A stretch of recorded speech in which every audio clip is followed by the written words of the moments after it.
Assalamualaikum warahmatullahi wabarakatuh. Salam sejahtera untuk kita semua. Om Swastiastu, Namo Buddhaya, salam kebajikan. Bertemu kembali bersama saya Wisnu Pramudia, staf Kepaniteraan Pidana Pengadilan Negeri Cilacap, dalam salah satu program unggulan dari Pengadilan Negeri Cilacap, yaitu podcast Nusa Kambangan. Ngulik santai kasana hukum bareng pengadilan.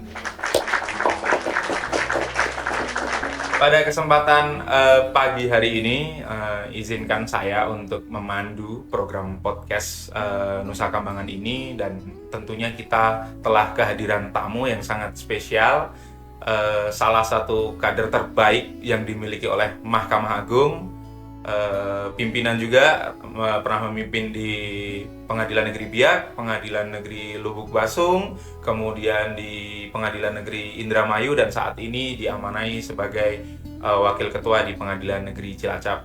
Dengan bangga saya perkenalkan Bapak Indrawan, Sarjana Hukum Magister Hukum, selaku Wakil Ketua Pengadilan Negeri Cilacap kelas 1A. Selamat pagi Bapak. Ya, pagi. Assalamualaikum warahmatullahi wabarakatuh. Terima kasih Bapak di sela-sela kesibukannya mau menyempatkan diri untuk bisa berbagi, datang ke studio podcast Pengadilan Negeri Cilacap. Di sini dari beberapa podcast sebelumnya Bapak, jadi kami itu menampung di kolom komentar itu banyak yang ingin dijelaskan mengenai salah satu produk dari Pengadilan Negeri Cilacap, yaitu adalah tentang gugatan sederhana atau small claim court. Mungkin nanti sedikit Bapak bisa bagikan yang tentunya bisa sangat bermanfaat bagi para akademisi yang di rumah, kemudian para masyarakat, dan khususnya juga advokat juga, dan penggiat-penggiat hukum lainnya yang mungkin butuh. Jadi Bapak, izinkan saya bertanya ini Pak, jadi agak formal juga ini Pak. Jadi sebenarnya gugatan sederhana itu apa, dan apa yang menjadi payung hukum adanya gugatan sederhana ini Pak? Ya. Gugatan sederhana, kita lihat dari istilah aja. Gugatan itu adalah untuk orang menghaki suatu misalnya dalam suatu perkara. Dan salah satu gugatan itu adalah caranya. Ini dalam perkara perdata.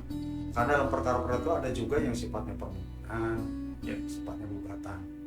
Untuk menghaki suatu mengklaim suatu diperlukan adanya gugatan. Dengan hal ini adalah pihaknya pasti lebih dari satu orang, di mana ada seorang tergugat dan juga ada misalnya pihak lain tergugat atau para tergugat pihak lain. Nah, yang menjadi payung hukum itu adalah dua. Yang pertama adalah Perman nomor 2 15 ada gugatan sederhana. Dalam hal ini juga ada perubahannya dengan Perman nomor 4 tahun 2019, di mana karena terhadap hal itu ada yang dirubah. Otomatis dalam hal ini kenapa sih adanya Perma diatur dengan peraturan Mahkamah Agung? Karena ada kekosongan hukum. Jadi dalam hal ini tuntutan Mahkamah Agung kepada kita seluruh jajarannya, peradilan hukumnya yang terkait hal gugatan sederhana bisa melaksanakan sekaligus hukum acaranya secara khusus sesuai perma tersebut. Ya, dalam hal ini salah satunya misalnya untuk gugatan tersebut hanya cukup 25 hari prosesnya dari sejak masa sidang pertama. Nah, ini ada juga orang yang berpendapat, tapi pendapat sepihak, 25 hari terhitung sejak pelimpahan berkas perkara. Namun secara tegas di perma itu jelas, di perma 2015 itu nomor 2 itu pasal berapa? 5 ya, ayat 2 ayat 3 ya, diberitahu bahwa 25 hari itu sejak sidang pertama. Nah, dan hal ini diperuntukkan untuk apa? Terhadap perkara. Dalam perkara gugatan itu sebenarnya pada intinya ada dua. Ada dua ya di Indonesia ini. Yang pertama adalah terkait uang prestasi. Yang kedua adalah perbuatan melanggar hukum. Nah, ini terkait pengertian. Ada yang bilang PMH itu perbuatan melanggar hukum, dan ada yang bilang perbuatan melawan hukum. pengertian perbuatan melawan hukum adalah biasanya terhadap kaitannya perkara pidana melawan hukum. Karena dalam melawan ini berarti terkait dengan materi pasal-pasal dalam sebuah undang-undang. Nah, perbuatan melanggar hukum dari beberapa pendapat lebih diterapkan untuk perkara perdata. Karena ada norma-norma di sana selain aturan hukum, juga ada norma-norma lainnya yang dilanggar, misalnya terhadap asas kepatutan dan lain sebagainya. Dan juga adanya perkara-perkara misalnya suatu kali perbuatannya berdasarkan adat. Nah, seperti itu. Nah, dalam hal ini karena sifatnya sederhana, prosesnya pun sederhana, adalah tadi dibilang adanya small line core. Nah, terdapat apa? Ini small itu kan kecil. Makanya dibatasi oleh peraturan Mahkamah Agung pertama yang waktu 2015 nomor 2 itu adalah 200 juta rupiah, namun dirubah menjadi 500 juta rupiah. Ya. Dan di dalam hal ini mula-mula penggugat atau tergugat tidak boleh lebih dari satu. Namun setelah itu bisa dibolehkan, bisa. Asal mempunyai kepentingan hukum yang sama. Kita langsung aja dalam teknis. Si A pinjam uang misalnya ke bank 200 juta atau 300 juta rupiah, namun ada jaminannya. Nah, si penjaminnya itu bisa jadikan pihak juga. Kepentingannya sama. Karena kebanyakan gini, misalnya Dewi Wisnu pinjam uang, saya ikut, tapi saya penjamin. Karena saya nanti bilang ke Dewi Wisnu, nanti uangnya kita bagi dua. Bisa saja, atau membuat usaha yang sama. Namun dalam ini nanti hakimnya harus teliti. Apakah jangan sampai ada unsur-unsur yang melanggar hukum. Misalnya mengelabui, menipu, itu kan lain. Ya, Pak. Harus betul-betul. Jadi harus dilihat seperti itu. Lalu terhadap mana? Dalam domisilinya harusnya sama, penggugat dan tergugat asalnya. Tapi setelah ada perubahan di Perma 2019 ya, nomor 4 bisa. Orang luar misalnya kita domisilinya nih misalnya tergugatnya ya di Cilacap, tapi misalnya penggugatnya di Purwokerto, bisa nggak? Bisa. Dia harus mengajukan atau menuju kuasa yang domisili di Cilacap. Nah, itu kuasa pun jadi masalah. Bukan masalah, tapi nanti kalau menurut saya bukan masalah sebenarnya, tapi akan dipermasalahkan. Surat kuasa seperti apa? Misalnya bisa nggak? Kalau kuasa hukum, misalnya rekan-rekan advokat tidak bisa. Nah, apabila keluarga berdasarkan insiden bisa nggak? Tapi kalau menurut saya bisa saja sebenarnya. Ya, tidak masalah. Karena sifatnya sederhana, jangan berbelit-belit. Ya. Terus ya. Ada lagi. Baik, Pak. Untuk pengantar dan pengertian ini sebenarnya sangat jelas. Intinya teman-teman di rumah ada 3 poin ini yang tadi sempat disampaikan oleh Yang Mulia Bapak Indrawan. Yang pertama adalah nominalnya itu tidak lebih dari 500 juta rupiah. Mohon izin Yang Mulia, apakah mungkin 500 juta ini supaya terang ya di teman-teman di rumah, ini utang pokoknya saja atau 500 juta itu sudah satu bunga misalnya, termasuk bunga dan lain-lain, supaya tidak salah hitung mungkin rekan-rekan di rumah. Jadi ini itu 500 juta itu dengan semuanya. Jangan melebihi, karena nanti hitungannya yang diminta akan lebih, berarti tidak memenuhi nilai sengketanya. Juga perkara tersebut ya seperti tadi ada PMH dan prestasi. Yang penting yang bukan termasuk GS itu adalah perkara yang penyelesaiannya melalui pengadilan khusus. Nah, nanti ini itu jangan dibilang peradilan khusus ya. Pengadilan. Karena peradilan itu hanya 4. Peradilan umum, peradilan agama, peradilan tata usaha negara, dan peradilan militer. Jadi pengadilan khusus. Karena ada beberapa di bawah peradilan umum misalnya yang nggak boleh nih, GS, niaga. Lalu adanya juga misalnya hubungan industrial. Betul. Ada juga misal mungkin di bawah itu ada pajak. Betul. Nah, seperti yang hal khusus itu nggak boleh itu, karena untuk hal-hal itu sudah diatur dalam undang-undang tersendiri. Iya. Penting di luar itu. Oke. Nah, lalu sengketa hak atas tanah, kenapa sih? Oh, sertifikat. kita hak atas tanah nggak bisa boleh. berarti ya Pak ya? Nggak boleh. Oh, oke. Karena misalnya kita nih adanya sertifikat, ada pihak lain, yaitu BPN, otomatis sudah pasti tidak akan mempunyai juga kepentingan yang sama. Iya, betul. Itu aja simpel itu ya. Lalu Iya. gugatan di atas 500 juta yang tadi disampaikan beda bisnis kan. Iya. Saya. Iya. Jadi lebih dari 500, nanti hitung aja jangan sampai lebih dari 500. Itu bukan sederhana lagi. Tapi jangan pula kepada aparat penegak hukum yang sudah tidak sederhana disederhanakan. Iya, jangan anggap gitu, janganlah kita melakukan penyelundupan hukum apa aja, Baik. kan? Ya silakan. Baik. Jadi satu tadi izin Mbak menegaskan lagi mungkin ke teman-teman supaya yang mudah untuk mencatat. Yang pertama nominal itu tadi lebih dari 500, bisa untuk lebih dari satu pihak asalkan memiliki kepentingan hukum yang sama. Dan yang ketiga itu adalah berada dalam satu jurisdiksi hukum yang sama, akan tetapi tetap juga masih bisa dilakukan disimpangi dengan catatan bahwasanya ada surat kuasa khusus ataupun surat kuasa insidental bagi keluarga yang mewakili ya Pak ya. Kemudian saya rangkum lagi sedikit bahwasanya ada tiga hal yang juga tidak bisa yang tidak termasuk dari gugatan sederhana, suatu sengketa yang diselesaikan melalui badan peradilan khusus. Ya, kemudian tidak lebih dari 500 juta dan hak sengketa atas tanah ya Pak ya. Baik, selanjutnya masuk ke intinya Pak terkait dengan proses beracaranya Pak. Boleh. Mohon mungkin bisa dijelaskan sedikit mengenai tata urutan acaranya seperti apa. Ada atau tidak hal yang khusus yang menjadi pembeda antara pemeriksaan gugatan sederhana dengan pemeriksaan gugatan biasa? Jadi gini.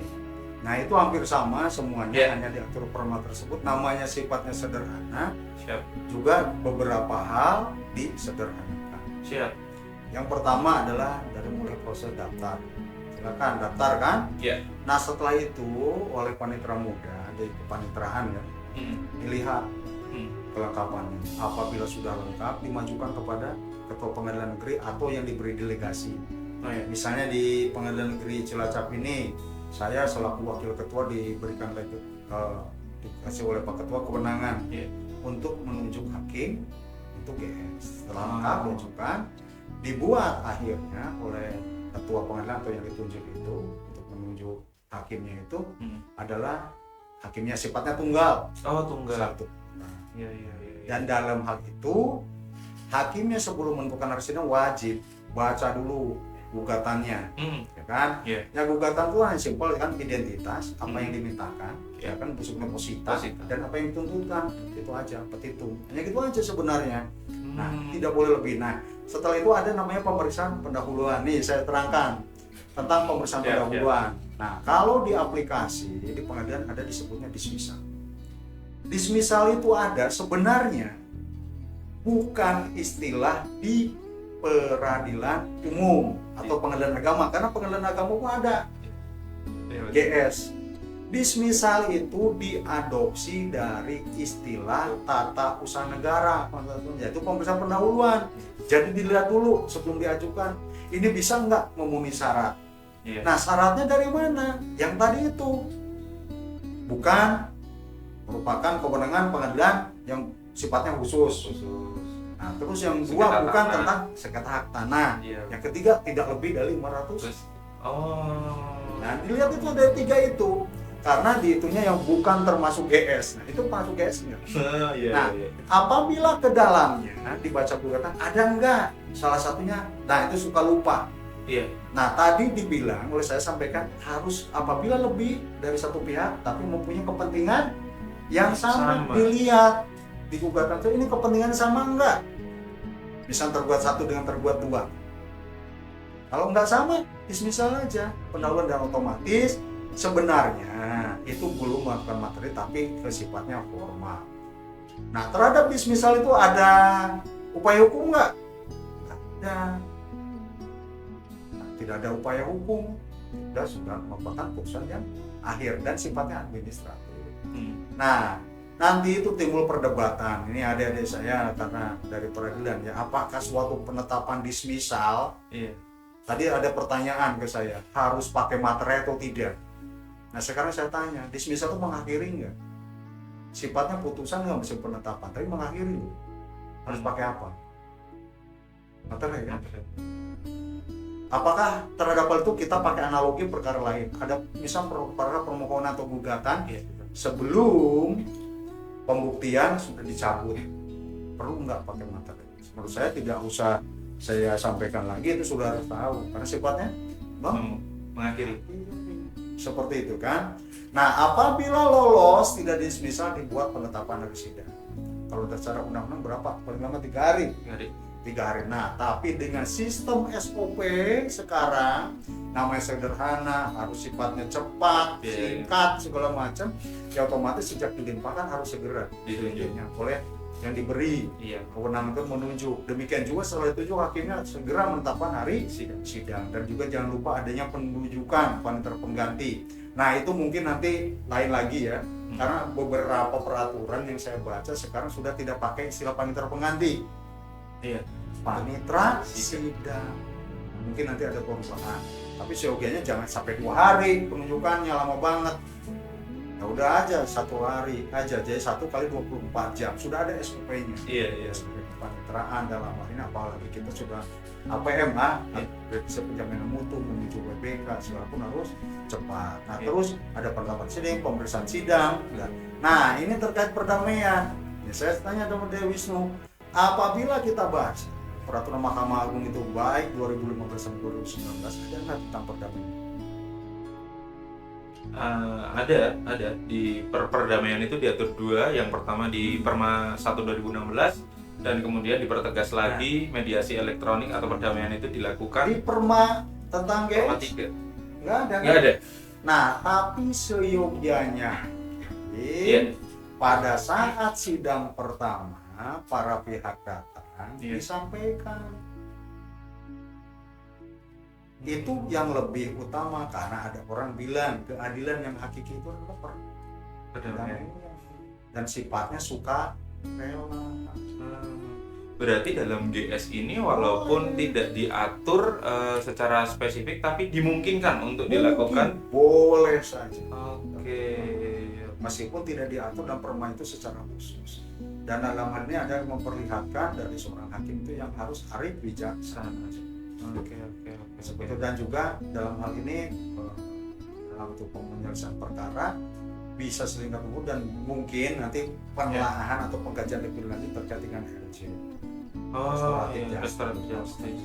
Tapi menurut saya dalam hal ini yang penting perkara itu selesai dan juga secara sukarela. Itulah yang keadilan yang hakiki. Terus setelah apabila tidak, kita sudah buktian. Nah, terus dalam pembuktian itu pada saat melimpah berkas sudah dilampirkan alat-alat bukti misalnya. Nah, alat bukti itu macam-macam pengertian. Ada alat bukti surat, ada orang juga bilang alat bukti tertulis. Itu dua-duanya benar. Seperti itu ya, silakan kalau mau. Dan rata-rata dalam GS itu tidak mengajukan saksi karena pembuktian dalam makna GS itu adalah pembuktiannya formal. Formal sesuai undang-undang itu adalah yang paling utama itu alat bukti surat atau alat bukti tertulis. Tapi kalau mau mengajukan saksi, menghadirkan saksi ya monggo saja. Silakan aja. Nah, pembuktian. Nah, setelah pembuktian baru putusan. Nah, ada yang diloncat beda dengan proses gugatan biasa. Yaitu adanya apa? Kesimpulan. Siap. Terus ada secara praktek ada dibilang replik, duplik. Nah, mohon maaf, plak-plik itu nggak ada dalam perkara guys, karena kita kan harusnya cepat. Silakan. Nah, dalam hal ini juga terkait panggilan. Apabila penggugat tidak hadir dalam sidang pertama, langsung aja oleh hakim ditetapkan perkara itu gugur dengan penetapan gugur perkara. Apabila tergugat atau para tergugat tidak hadir, pertama yang kedua. Sebagai panggilan kedua dan terakhir. Apabila tetap tidak hadir, maka pemeriksaan perstek. Iya. Ya, tanpa hadirnya para pihak tergugat. Dan juga kenapa itu penting antara pihak banyak apa yang hadir dan yang tidak hadir. Nah, terkait dengan upaya hukum. Upaya hukum bagi yang hadir adalah namanya keberatan, di mana diperiksa oleh majelis hakim, yaitu ditunjuk hakim yang kompeten, senior ya. Iya. Pengajuan itu 7 hari Iya. sejak putusan apabila hadir. Iya. Pas putusan tidak hadir sejak Pemberitahuan. pemberitahuan. Seperti itu. Nah, terhadap perstek apakah masih ada untuk upaya hukumnya terhadap misalnya pihak yang tidak hadir? Ada. Namanya perlawanan. Dalam waktu apa? 7 hari. Nah, sekarang saya tanya deh Wisnu. Nah, kalau keberatan di PM. Iya. Nah, kalau perset. Nah, sekarang kita lihat di aturan tersebut bahwa memang upaya terhadap hal itu adalah perlawanan, iya. ya, atau keberatan. Nah, perlawanan itu tetap diajukan ke pengadilan negeri ya dalam jangka 7 hari. 7 hari. Nah, namun coba nanti kita kembali karena beberapa peraturan keberatan diajukannya ke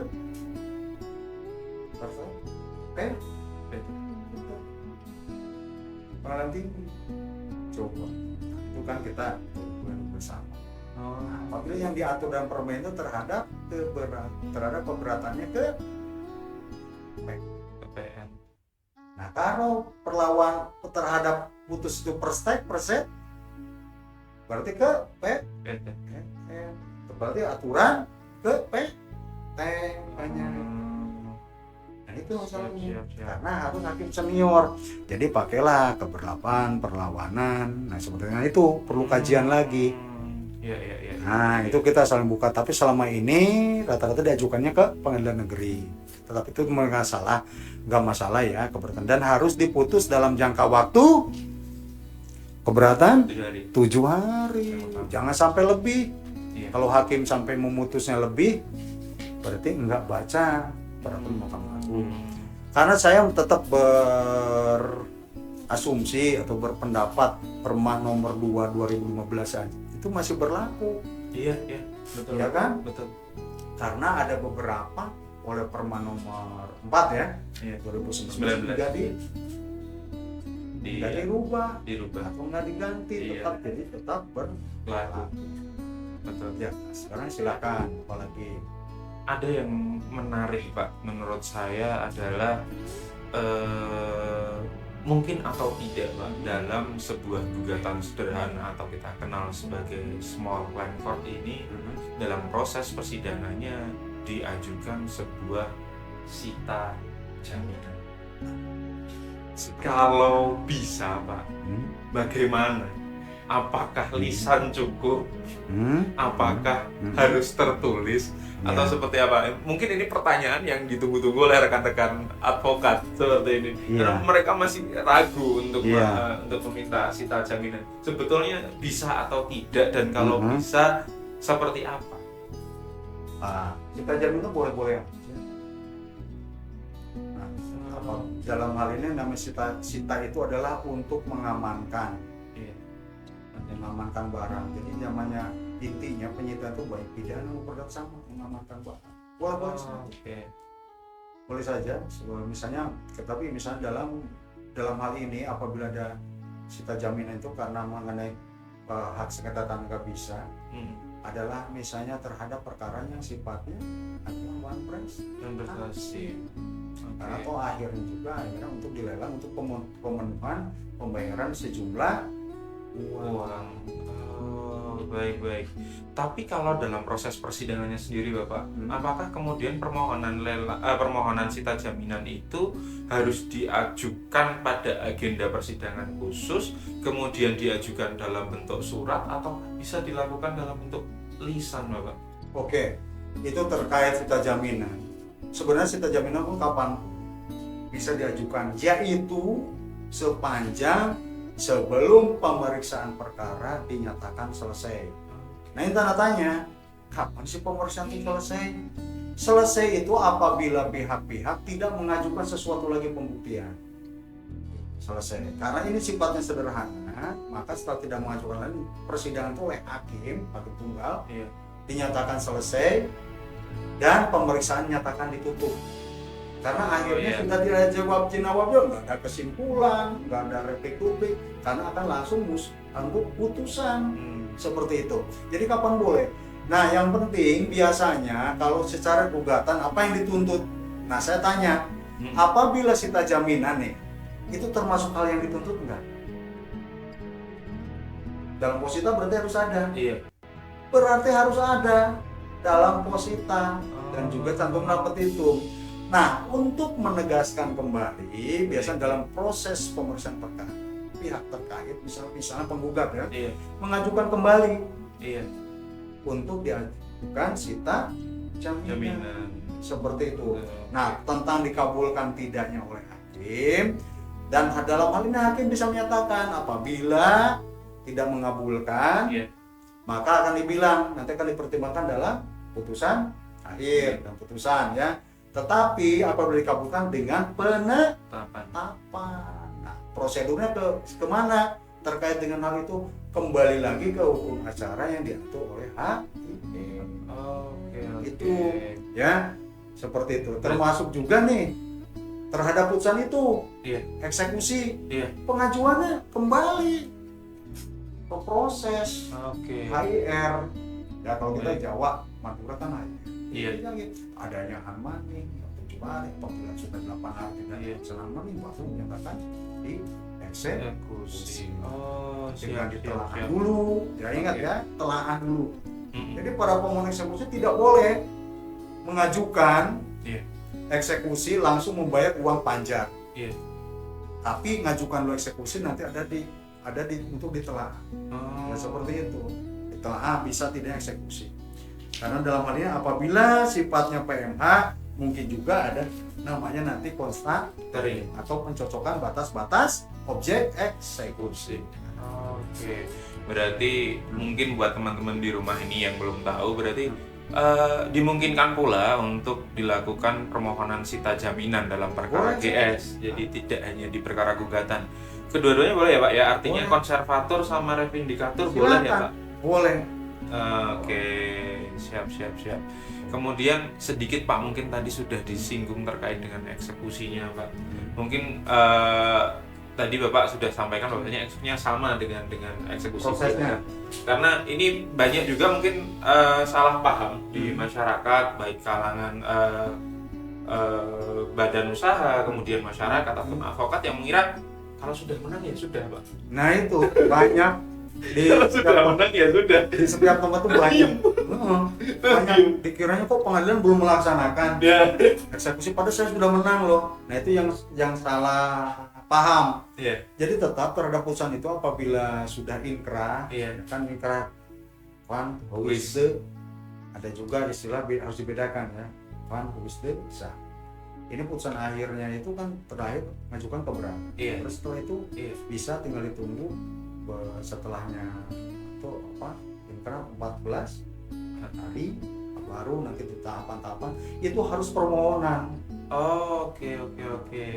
Siap. Melakukan permohonan.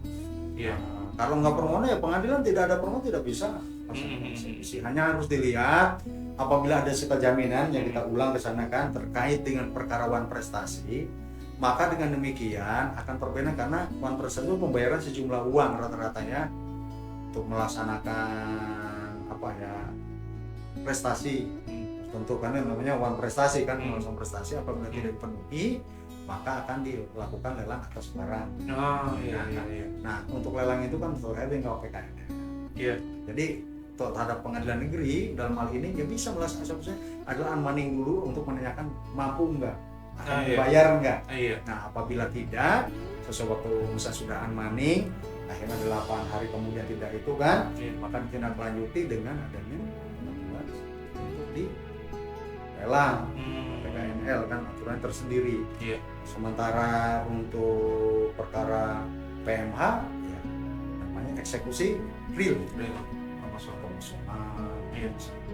penyerahan itu sifatnya Dan untuk eksekusi sendiri saya itu aja akan dilihat itu bukan misal tim telaah nih, Iya. hakim nih, adik saya nanti jadi hakim nih misalnya ini, ditelaah satu berkas ngapain? Dia eksekusi apa? Melaksanakan putusan secara paksa. Jadi yang dipelajari adalah amar putusan. Bisa dieksekusi enggak, batas-batasnya jelas enggak. Nah, terhadap PMK untuk mengecek itu sebelum melaksanakan eksekusi ada namanya constatering, pencocokan batas-batas itu. Jadi prosesnya itu sama aja di GS pun, hanya proses persidangannya itu yang singkat, terkait juga sampai dengan masalah upaya hukum. Oke. Berarti ini juga di pengetahuan untuk kita semua ya, mungkin rekan-rekan di rumah, bahwasanya ibaratnya kemenangan kita dalam suatu proses persidangan untuk membela hak-hak yang kita punya, itu juga harus kita akhiri proses itu, kita finishing proses itu dengan pelaksanaan proses eksekusi. Dan proses eksekusi itu tidak serta-merta atau mutatis mutandis dilaksanakan oleh pengadilan ya Pak ya. Awalnya tetap harus atas permohonan dari pihak, kemudian nanti akan ditindaklanjuti oleh ketua pengadilan ya Pak ya, untuk melaksanakan segala prosedur yang sebelumnya telah disampaikan oleh Bapak Wakil. Nah, sekarang kita diskusi nih. Siap Bapak. Unmanning itu berapa kali? Cukup 1 kali. Oke. Nah, kalau ada 2 kali unmanning itu namanya diskresi. Tapi jangan sampai sama 3 kali unmanning. Nanti disangkanya ngada-ngada. Iya. Jadi 1 kali, 8 hari setelah itu lalu kita laksanakan eksekusi. Dan ada juga beberapa pemahaman. Jadi kalau saya nih berpegang terhadap pelaksanaan eksekusi, dulu setelah unmanning 8 hari selesai. Nah, saya taunya ada prestasi atau enggak terkait putusan itu kan dari pihak yang diharuskan untuk menyerahkan atau membayar adalah dari pemohon eksekusi sendiri. Datang ke pengadilan, buat surat, Pak, ini perkara ini yang kemarin unmanning ternyata sampai yang ditentukan batas waktu tidak dilakukan, tidak dibayar, tidak diserahkan ya, tergantung per APM atau uang prestasi. Nah, baru tindak lanjuti. Nah, nanti diskresi ketua pengadilan adalah menilai apakah perlu unmanning misalnya dipanggil lagi dia termohon, dan ada beberapa prakteknya dipanggil dua-duanya. Karena siapa tahu pas pemohon sama termohon hadir ada deal-dealan untuk menyerahkan secara sukarela. Ada juga misalnya jadi diganti. Oke. Misalnya dengan pembayaran sejumlah diganti menjadi barang. Tergantung. Ya cuma enggak siapa tahu kan ada hal itu eksekusi akhirnya, tapi yang penting supaya eksekusi, pokok eksekusi adalah melaksanakan amar putusan. Jadi putusan, melaksanakan putusan, ya itu apa sih putusan itu kan panjang dari mulai amarnya yang berkekuatan hukum tetap yang bisa dieksekusi, ada sifatnya penghukum. Siap. Mungkin jelas sekali, dan sebetulnya apa ya, pembicaraan ini akan sangat panjang Mbak. Namun terkait kesempatan kali ini kita batasi dulu untuk GS dulu Pak. Dan sebenarnya sangat menarik ketika kita lanjutkan dengan eksekusi. Kita bahas lagi terkait dengan proses mediasi. Tadi kan juga sempat kita singgung Pak. Kalau ada waktu kita boleh lah tentang eksekusi. Saya alhamdulillah termasuk beberapa orang pernah dilatih adalah eksekusi. Dalam hal ini, nah itulah marwah pengadilan. Dieksekusi bisa dilaksanakan atau jangan sampai orang yang mencarikan itu hanya menang di atas kertas. Dan juga ini penghati-hati bagi hakim yang memegang perkara dan mengabulkan sesuatu. Harus dipikir bisa dieksekusi enggak? Iya. Begitu loh. Jangan sampai orang sudah berproses lama akhirnya tidak dapat apa yang menjadi haknya. Nah itu, ini adik-adik saya nanti jadi aparat penegak hukum, jadi hakim, itu saya pesan. Nama baik pengadilan itu adalah dieksekusi. Dialah sendiri yang harus melaksanakan putusannya, pengadilan itu sendiri. Kalau bidang pidana kan yang eksekutor itu adalah jaksa. Melaksanakan penetapan hakim secara proses itu penuntut umum. pelaksana putusan adalah jaksa. Nah, untuk perdata itu kita sendiri. Iya. Tolong dong membuat putusan itu yang bertanggung jawab. Ya, jangan sampai ada hal lain hukumnya dikebelakangkan, malu. Institusi kita itu ya butuh orang yang berintegritas, yang berkemampuan setelah intelek. Iya. Iya. Itu, dan kita adalah harapan terakhir bagi pencari keadilan itu, benteng terakhir itu nanti siapapun adik-adik saya, karena adik-adik saya ini kedepannya adalah merupakan penerus kami ini. Mahkamah Agung seperti apa nanti, ya, seperti itu kita wujudkan peradilan yang agung, peradilan Indonesia yang agung itu kalian termasuk kita, dasar-dasar. Yang penting apa? Dalam memutus perkara apapun itu dengan rasa tanggung jawab. Apabila perdata dengan rasa tanggung jawab, aturannya ada dan bisa dieksekusi. Yang sampai merugikan jadi bumerang bagi kita. Siap. Ya, dengan apa?